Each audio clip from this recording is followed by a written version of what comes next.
Hello everyone. इस video में हम पढ़ेंगे क्लास 9th इंग्लिश का chapter 4 a truly beautiful mind. ये चैप्टर जो है एल्बर्ट आइंस्टीन की लाइफ पर है, उनके बचपन से लेकर के और उनको जो नोबेल प्राइज़ मिले, क्या क्या हुआ उनकी लाइफ में, वो इस चैप्टर में हम पढ़ेंगे।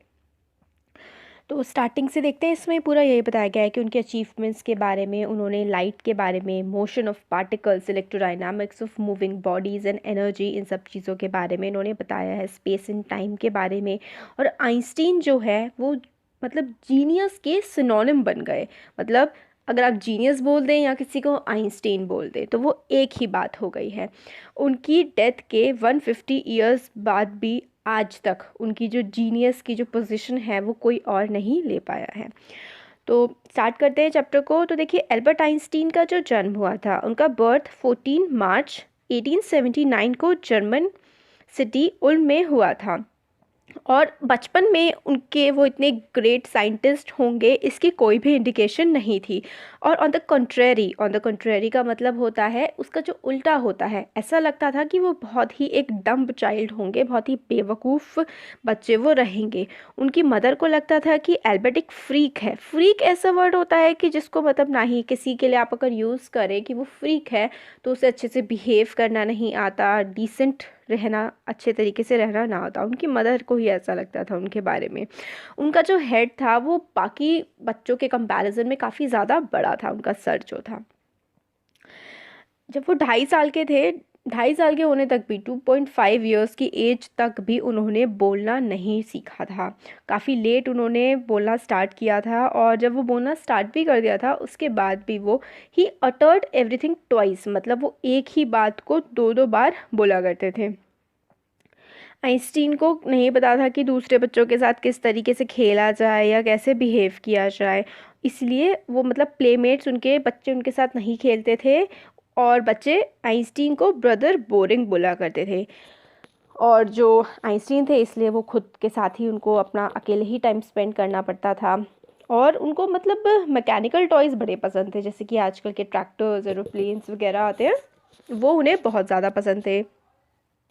तो वो उनको मैकेनिकल टॉयज़ बड़े अच्छे थे। जब उनकी छोटी बहन पैदा हुई थी, न्यू बॉर्न सिस्टर थी उनकी, उनका नाम माज़ा था। उन्होंने कहा था कि फ़ाइन, ये ठीक है मगर इसके व्हील्स कहाँ हैं। तो मतलब अपनी न्यू बॉर्न जो उनकी सिस्टर थी उसको भी उन्होंने कहा था इसके व्हील्स कहाँ हैं। तो एक स्टोरी है इसमें बताई गई है ऑटो न्यूबॉर्न की, जो ऑटो न्यूबॉर्न ने बताई इनके बारे में, एल्बर्ट आइंस्टीन के बारे में। वो एक the historian of ancient mathematics उनको बोला जाता है।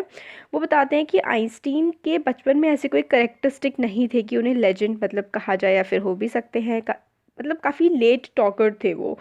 पेरेंट्स उनके वरीड थे कि शायद वो कभी बात ना कर पाए। मगर एक दिन सपर मतलब खाना खाने के टेबल पे रात के टाइम उन्होंने, जो वो बचपन से बोल नहीं रहे थे, उन्होंने एक फाइनली बोला, the soup is too hot. Soup जो है वो काफ़ी ज़्यादा गर्म है।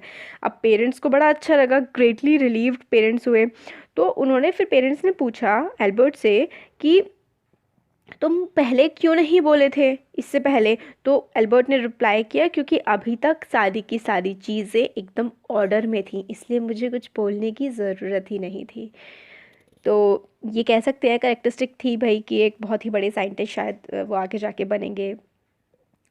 तो आगे इसमें है कि उनके जो हेडमास्टर थे स्कूल के हेडमास्टर ने आइंस्टीन के फादर से कहा था कि आइंस्टीन चाहे कोई भी प्रोफेशन चूज़ कर ले, इससे कोई फ़र्क नहीं पड़ता है, क्योंकि उसको कभी भी किसी भी चीज़ में सक्सेस मिलेगी ही नहीं। आइंस्टीन ने वायलिन प्ले करना स्टार्ट कर दिया था 6 ईयर की एज से ही, क्योंकि उनकी मदर चाहती थी कि वो एक अच्छे म्यूजिशियन बने। और इस जो मतलब वो एक गिफ्टेड वायलिनिस्ट थे, हाँ, काफ़ी अच्छा वायलिन वो बजाते थे। और पूरी लाइफ वो इस अपनी आर्ट को उन्होंने अपने साथ रखा। तो देखिए, एमेच्योर का मतलब होता है कोई भी व्यक्ति कोई चीज़ अपनी एन्जॉयमेंट के लिए कर रहा है रादर देन अपने प्रोफेशन के लिए, तो आप उसको एमेच्योर बोल सकते हैं। एल्बर्ट आइंस्टीन बहुत ज़्यादा मतलब ख़राब प्यूपल का मतलब होता है स्टूडेंट। तो एल्बर्ट आइंस्टीन ख़राब स्टूडेंट तो नहीं थे, उनके काफ़ी ठीक ठाक मार्क्स आए थे हाई स्कूल में, म्यूनिक में जब वो थे, जर्मनी में। आइंस्टीन की फैमिली वहाँ पर म्यूनिक में मूव कर गई थी जब आइंस्टीन 15 मंथ्स ओल्ड थे। उनके गुड मार्क्स थे ऑलमोस्ट हर सब्जेक्ट में, मगर आइंस्टीन को स्कूल बिल्कुल पसंद नहीं था because of its regimentation. Order और रेजिमेंटेशन का मतलब होता है बहुत ज़्यादा एक्सट्रीम लेवल का वो डिसिप्लिन, मतलब हर चीज़ बहुत ही ज़्यादा डिसिप्लिन में होगी, वो उन्हें इसलिए पसंद नहीं था। और and often he clashed with his teachers, Einstein की काफ़ी लड़ाई वगैरह बहस भी हो जाया करती थी अपने टीचर्स के साथ। तो जब वो 15 ईयर्स के हुए उनको बहुत ही ज़्यादा प्रॉब्लम होने लगी, स्टिफल्ड फील करने लगे। सफोकेशन, स्टिफल का मतलब होता है सफोकेट हो जाना, मतलब जैसे घुटन महसूस करना। उन्हें स्कूल में बड़ी घुटन महसूस होती थी, तो उन्होंने सोचा कि मुझे स्कूल को छोड़ देना चाहिए। फिर आगे क्या होता है, फिर उसके बाद कुछ टाइम में जो उनके पेरेंट्स हैं वो मिलान जो है वो मूव कर गए और एल्बर्ट को छोड़ दिया उनके रिलेटिव्स के साथ। काफ़ी प्रोलॉन्ग डिस्कशन के बाद आइंस्टीन ने मतलब ये विश जाहिर की कि वो अपनी एजुकेशन को कंटिन्यू करेंगे जर्मन स्पीकिंग स्विट्ज़रलैंड। स्विट्ज़रलैंड का जो रीजन था जहाँ पर जर्मन बोली जाती थी, उस रीजन में वो अपनी जो है एजुकेशन को आगे परस्यू करेंगे। वो सिटी जो है क्योंकि काफ़ी ज़्यादा लिबरल थी, मतलब लोगों को समझ, लिबरल आप उसे कह सकते हैं जो लोगों की फीलिंग्स को ईजीली मतलब सही तरीके से समझ पाए। तो म्यूनिक में उन्होंने आगे की अपनी जो है पढ़ाई वो स्टार्ट की थी।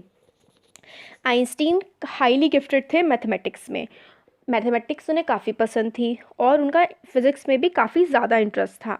तो अपना स्कूल फिनिश करने के बाद उन्होंने डिसाइड किया कि वो यूनिवर्सिटी ऑफ ज्यूरिक में जो है वो पढ़ेंगे। बट साइंस एक सिर्फ ऐसी ही चीज़ नहीं थी जो उनको अपील करती थी। डैशिंग यंग मैन थे, अच्छे थे, गुड लुकिंग थे और अपने वेलरस मतलब बहुत ही अच्छी सी मस्टैश भी वो रखा करते थे कि हमें तो उनकी बूढ़े वाली इमेज ज़्यादा दिखाई जाती है जो सेकंड पे है इस पेज पे, बट फर्स्ट वाली में वो काफ़ी अच्छे स्मार्ट यंग जब थे तब काफ़ी अच्छे दिखते थे। उनका काफ़ी इंटरेस्ट था मैथ्स में, और सिर्फ मैथ्स में ही नहीं और भी काफ़ी चीज़ों में इंटरेस्ट होता है यंगस्टर्स का। जैसे उनका स्पेशल इंटरेस्ट था अपनी फेलो स्टूडेंट जो थी उनके साथ पढ़ती थी मिलेवा मैरिक में। और आइंस्टीन को लगता था कि काफ़ी वो क्लेवर क्रिएचर हैं, काफ़ी होशियार हैं। वो एक यंग सर्ब थी, मतलब सब सर्बियन रीजन है, यूरोप में ही पड़ता है, वो वहाँ से बिलोंग करती थी और स्विट्ज़रलैंड में आई थी पढ़ने के लिए यूनिवर्सिटी ऑफ ज्यूरिक में, क्योंकि यूरोप में बहुत ही कम ऐसी यूनिवर्सिटीज़ थी जो गर्ल्स को डिग्री प्रोवाइड करती थी और यूनिवर्सिटी ऑफ ज्यूरिक उनमें से एक थी।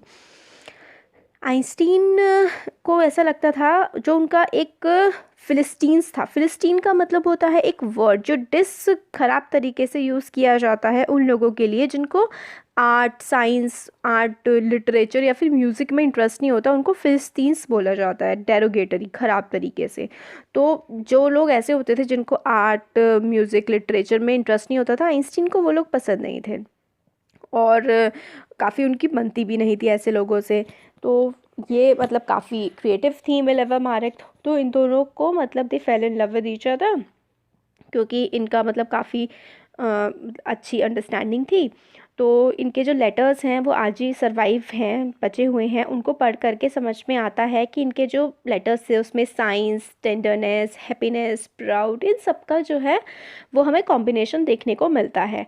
तो इसमें आइंस्टीन का एक लेटर है, उसमें इन्होंने लिखा था, how happy and proud I shall we when we both have brought our work on relativity to a victorious conclusion. तो अपने लव लेटर्स में भी वो साइंस की ही बातें लिखा करते थे कि कितनी हमें खुशी होगी जब हमारा जो काम है, जो हम थ्योरी ऑफ रिलेटिविटी, आइंस्टीन की थ्योरी है theory of relativity, theory of relativity पे जब हम वर्क कर रहे हैं, जब वो सक्सेसफुल हो जाएगा तो हमें मतलब कितना अच्छा लगेगा, कितने खुश होंगे हम, कितने प्राउड फील करेंगे। विक्टोरियस कंक्लूजन, विक्ट्री का मतलब जीत होता है, तो जब हमारी थ्योरी अच्छे से पूरी प्रूफ हो जाएगी तो हमें कितना अच्छा लगेगा। ये उन्होंने जो है वो लिखा था अपने लेटर में।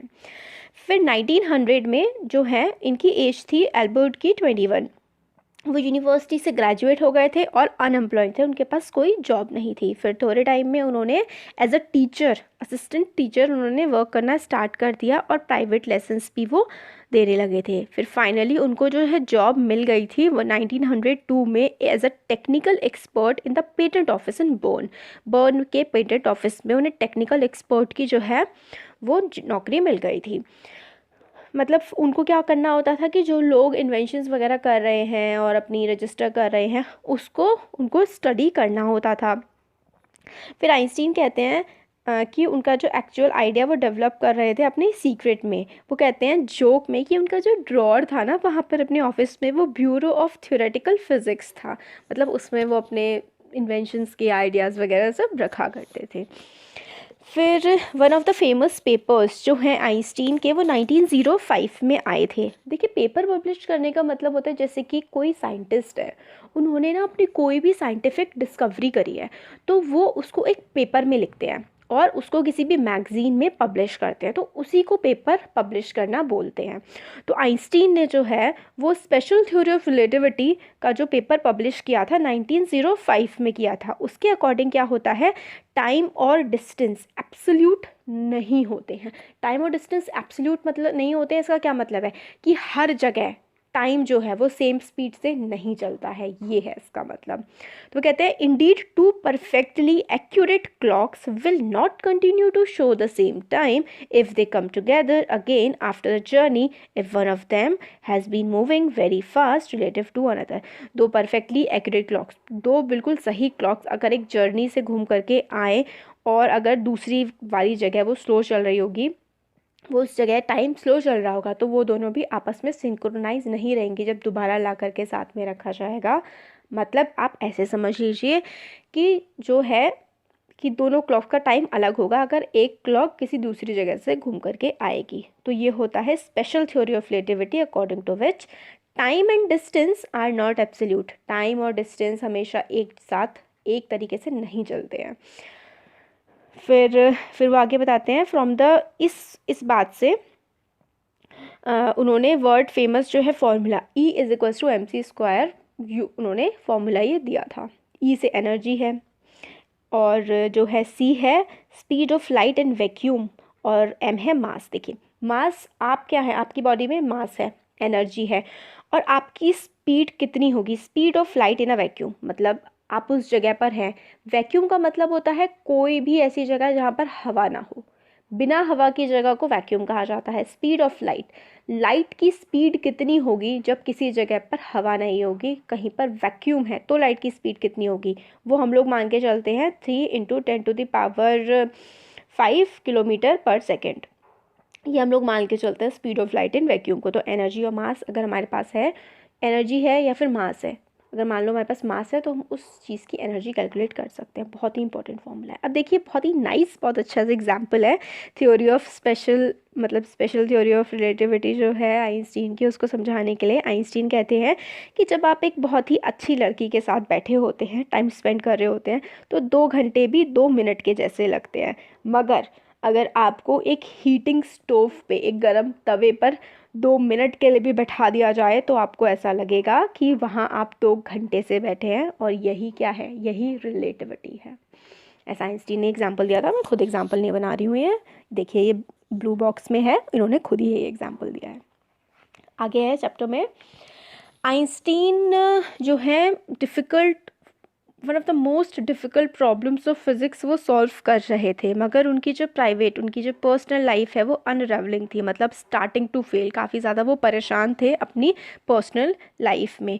वो शादी करना चाहते थे मिलर्वा से, जो उनकी मतलब कॉलेज फ्रेंड थी उनसे, आफ्टर फिनिशिंग अपनी पूरी स्टडीज़ को फिनिश करने के बाद। मगर उनकी मदर, आइंस्टीन की मदर, इस बात के अगेंस्ट थी। उनको लगता था मिलर्वा जो है वो उनसे 3 साल बड़ी थी आइंस्टीन से, और उन्हें लगता था काफ़ी ज़्यादा बड़ी है उनके बेटे के लिए, और जो मिलर्वा की इंटेलिजेंस है उससे भी काफ़ी ज़्यादा आइंस्टीन की मदर को प्रॉब्लम थी। तो वो कहती हैं कि she is a book like you, मतलब मिलर्वा तुम्हारी तरह ही, मतलब बिल्कुल बुक सी है। और आइंस्टीन ने इस वजह से जो है वेडिंग को कॉल ऑफ कर दिया था, मतलब कैंसिल कर दी थी। मगर फिर जो मिलर्वा और आइंस्टीन की फाइनली जो है मैरिज 1903 में हो गई थी, और उनके 2 बेटे भी थे। मगर मैरिज के कुछ साल बाद ही उनकी मैरिज जो है वो फ्लटर करने लगी, काफ़ी कमज़ोर होने लगी। मीनवाइल मिलर्वा का जो इंटेलेक्चुअल एम्बिशन था, मतलब जो वो भी जैसे साइंटिस्ट थे आइंस्टीन, ऐसे ही मिलर्वा भी काफ़ी इंटेलेक्चुअल थी, वो सब उनका ख़त्म होने लगा, और वो एक अनहैप्पी, काफ़ी दुखी हाउसवाइफ बन गई। फिर after years of constant fighting, काफ़ी सालों की लड़ाई के बाद कपल ने डिवोर्स ले लिया 1919 में। फिर आइंस्टीन ने अपनी कज़न एल्सा से जो है वो शादी कर ली थी। देखिए, ये जो आइंस्टीन थे इसमें तो नहीं है, मगर ये जूश थे, तो वहाँ पे जैसे वहाँ पे तो चल जाता है, ऐसा कोई दिक्कत नहीं होती है उस ट्रेडिशन में। तो इन्होंने अपनी कज़न से जो है वो शादी की थी, एल्सा से। तो आइंस्टीन का नया पर्सनल जो है चैप्टर वो coincided with his rise to the world fame. फिर नेक्स्ट जो उनकी लाइफ का पड़ाव था 1915 में, उनकी जो है जनरल थ्योरी ऑफ रिलेटिविटी वो पूरी अच्छी तरीके से पब्लिश हुई, which provided new interpretation of gravity, जिसने ग्रेविटी की एक और नई इंटरप्रिटेशन दे दी थी जनरल थ्योरी ऑफ रिलेटिविटी ने। और फिर एक्लिप्स ऑफ सन, देखिए एक्लिप्स क्या होता है, ग्रहण, जो ग्रहण होता है ना उसी को हम एक्लिप्स बोलते हैं। An eclipse of sun in 1919 what prove that it was accurate. तो जनरल थ्योरी ऑफ रिलेटिविटी को एक्यूरेट प्रूव कर दिया था जो एक्लिप्स आया था, सोलर एक्लिप्स, उसने। आइंस्टीन ने बिल्कुल करेक्टली कैलकुलेट कर दिया था एडवांस में ही कि किस तरीके से सन की जो लाइट है वो डिफ्लेक्ट होगी सन के ग्रेविटेशनल फील्ड की वजह से। देखिए ये फिजिक्स थोड़े हाई लेवल की फ़िज़िक्स है, इंग्लिश में आप इतना समझ लीजिए कि उनकी जनरल थ्योरी ऑफ रिलेटिविटी जो है वो प्रूफ हो गई थी जब सोलर एक्लिप्स आया था। और आइंस्टीन ने बिल्कुल पहले से ही एडवांस में ही एग्जैक्टली कैलकुलेट कर दिया था कि which the light from fix stars would be deflected through the sun's gravitational field, मतलब जो तारों की रोशनी पड़ती है वो डिफ्लेक्ट हो जाएगी सोलर एक्लिप्स के टाइम पे सन के ग्रेविटेशनल फील्ड की वजह से। ये उन्होंने पहले से ही कैलकुलेशन पूरी प्रूफ कर दी थी। और एक न्यूज़पेपर था, काफ़ी सारे न्यूज़पेपर्स ने इस बात को साइंटिफिक रिवॉल्यूशन एक्लेम किया था कि भाई ये तो साइंटिफिक रिवॉल्यूशन है। डिफ्लेक्ट होने का मतलब होता है किसी का रास्ता चेंज कर देना। फिर जनरल थ्योरी ऑफ रिलेटिविटी के लिए आइंस्टीन को नोबेल प्राइज़ फॉर फिज़िक्स मिला 1921 में। और इससे क्या हुआ, उनके ऑनर्स और इनविटेशंस पूरे वर्ल्ड से उनको बुलाया जाने लगा, प्रेस में, दुनिया में काफ़ी ज़्यादा उनकी तारीफ़ें होने लगी। फिर क्या हुआ, वर्ल्ड वॉर का टाइम आ गया, नाजीज़ जो हैं वो जर्मनी में पावर में आ गए थे। तो 1993 में आइंस्टीन एमिग्रेट हो गए। एमिग्रेट होने का मतलब होता है एक देश से दूसरे देश में जा कर के रहने लगना, बस जाना।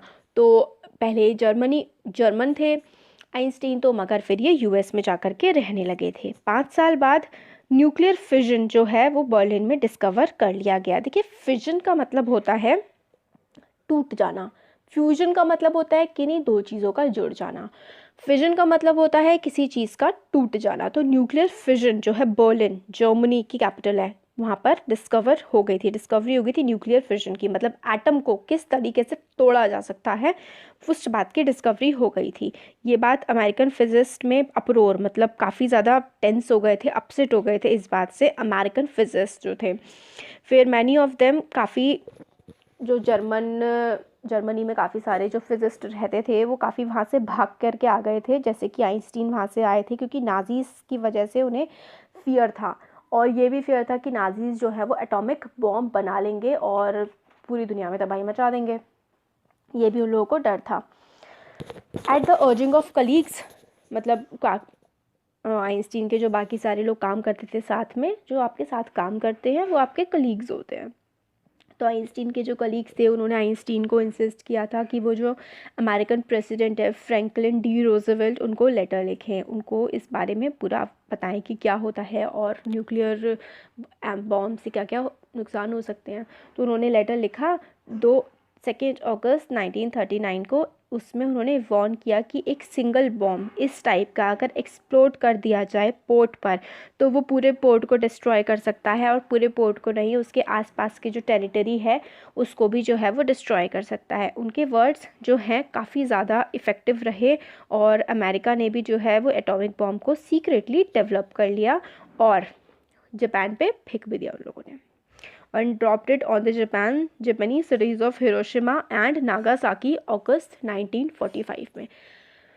तो जर्मन्स ने तो नहीं किया यूज़, अमेरिकन्स ने कर लिया एटॉमिक बॉम्ब यूज़।